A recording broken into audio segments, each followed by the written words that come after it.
আচ্ছা বন্ধুরা, তোমাদের মনে এই প্রশ্নটা আসে না, বাস্তবে আদৌ কি স্কুইড গেম বলে কোনো কি গেম আছে, না লেখক এই গেমটা নিজের মন গড়াই বানিয়েছিল? আজকে স্কুইড গেম নিয়ে এমন কিছু রহস্য তোমাদের সামনে তুলে ধরবো যেগুলো শোনবার পর তোমরা পুরো অবাক হয়ে যাবে। তাই ভিডিওটা পুরো লাস্ট পর্যন্ত দেখে যাও। তো চলো ভিডিওটা শুরু করা যাক। স্কুইড গেম, যেটি হলো একটি মৃত্যুর খেলা। জিততে পারলেই প্রচুর পয়সা, আর হেরে গেলেই মৃত্যুবরণ। প্রথমে সমস্ত প্লেয়ারকে প্রচুর পয়সার লোভ দেখানো হয়, আর এদের মেন টার্গেটই থাকে দরিদ্র, পথের ভিখারি, এই সমস্ত লোকেদের এরা কালেক্ট করে। তারপর তাদেরকে অজ্ঞান করে এক ভ্যানে করে মানব শূন্য এক আইল্যান্ডে প্রবেশ করিয়ে দেওয়া হয়। তারপর যখন তাদের জ্ঞান আসে, তারা দেখে এক নতুন জায়গায় তারা। আর এইভাবেই নেটফ্লিক্সের জনপ্রিয় ওয়েব সিরিজ স্কুইড গেম তৈরি করা হয়েছিল। এই গল্পটা যে কতটা সত্যি সেটা আমরা সাউথ কোরিয়ায় 1980-র দশকে যদি চলে যাই, তাহলেই আমরা সবটা জানতে পারবো। তাহলে একটু ইতিহাসে যাওয়া যাক। 1980-র দশকে সাউথ কোরিয়া খুবই একটি গরিব দেশ ছিল। ওনারা ঠিকঠাক মতো খেতে পেত না, কিন্তু অনেক ইউথ যারা নেশা করে রাস্তায় ঘুরে বেড়াতো। আর টার্নিংটা তো এইখানেই আসে। 1988 সালে প্রথমবারের মতো সাউথ কোরিয়াতে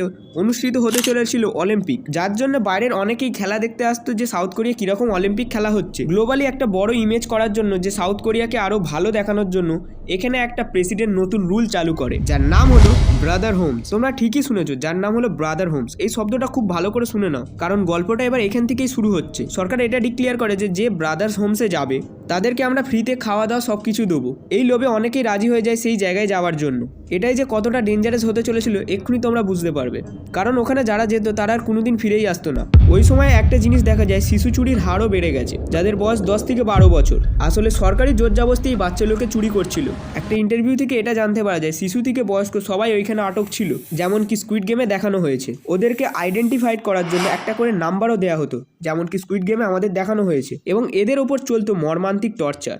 এমন কিছু টাস্ক দেওয়া হতো যেগুলো এরা কোনোদিনই করতে পারবে না, আর এরা ওইগুলো না করতে পারলে এদের ওপর শুরু হতো চরম অত্যাচার। যে হচ্ছে এদের সবার মাথা ছিল, যার নাম হলো মিস্টার পার্ক। এই মিস্টার পার্ককে কেউ কোনোদিন ধরতেই পারেনি, কারণ সে সারা জীবনই গা ঢাকা দিয়ে লুকিয়ে বেরিয়েছিল। কিছু আন্ডারগ্রাউন্ড এজেন্ট এবং লি পুলিশের মাধ্যমে ওই জায়গা থেকে সমস্ত লোকগুলোকে রেস্কিউ করা হয়। তারা মানসিক এতটাই ট্রমায় চলে গিয়েছিল, তারা নিজেরা স্বাভাবিকভাবে নিজের লাইফে ফিরতেই পারেনি। হাং ডংস, যিনি এই গল্পটা লিখেছেন, তিনি এটাই বলেন যে তিনি এই গল্পটার পিছনে অনেকটা এফোর্ট দিয়েছেন, কিন্তু এই গল্পটাকে তিনি কোনোভাবে প্রেজেন্ট করতে পারছিল না, কারণ এই গল্পটার মধ্যে যা ভায়োলেন্স, যা ব্রুটালিটি, এই গল্পটা কোনো ডিরেক্টরই পাস করাচ্ছিল না। কোনো ডিরেক্টরই এইরকম প্রেজেন্টেশন তার ফিল্মে করাতে চাইছিল না। কিন্তু লেখক তার কোনোদিনই মোটিভেশন হারায়নি। সে বারবার এটা নিয়ে চেষ্টা করে গেছে এই গল্পটার মধ্যে কিভাবে টুইস্ট অ্যান্ড টার্ন দিয়ে যাবে। রাইটারের জীবনেও একদিন একটা টুইস্ট আসে, যখন নেটফ্লিক্সের একটা ব্রাঞ্চ সাউথ কোরিয়াতে শিফট হয়। তখন তার সাথে দেখা হয় নেটফ্লিক্সের এক্সিকিউটিভ কিং মিনি ইয়ংয়ের সাথে। তখন স্কুইড গেম হয়ে যায় অফিসিয়াল। সময়টা হচ্ছে 17 সেপ্টেম্বর 2021, যে সময় নেটফ্লিক্সে এই শোটা ড্রপ করা হয়। আর 18 দিনের মধ্যে ওয়ার্ল্ড ওয়াইজ এই শোটা ট্রেন্ডিংয়ে চলে আসে, যা নেটফ্লিক্সকে প্রচুর পরিমাণে পয়সা এনে দেয়। তো আজকের জন্য এইটুকুই। আসছি আবার এক নতুন গল্প নিয়ে। ততক্ষণের জন্য তোমরা ভালো থেকো। আর ভিডিওটা যদি ভালো লেগে থাকে তাহলে অবশ্যই লাইক করো, আর চ্যানেলটাকে সাবস্ক্রাইব করে নাও।